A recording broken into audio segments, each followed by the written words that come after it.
আসসালামু আলাইকুম। আজকে বানাবো খাসির কলিজির ঝাল ভুনা।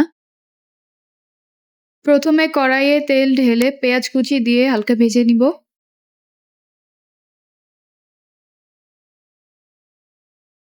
পেঁয়াজ ভাজা হয়ে গেলে ৩ চামচ আদা রসুন বাটা, ৩ চামচ পেঁয়াজ বাটা দিয়ে একটু ভেজে নিব।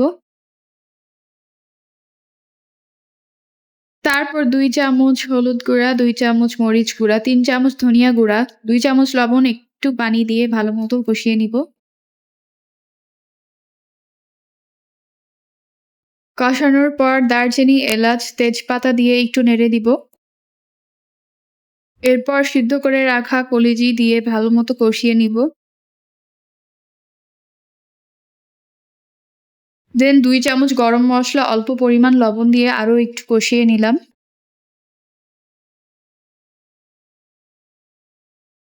তারপর পরিমাণ মতো পানি দিয়ে একটু নেড়ে ভালোমতো সিদ্ধ হওয়ার জন্য ঢেকে রেখে দিব।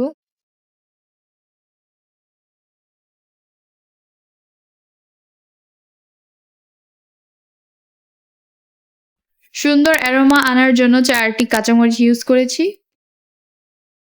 শুরু হয়ে গেল খাসি কলিজি ঝাল ভুনা।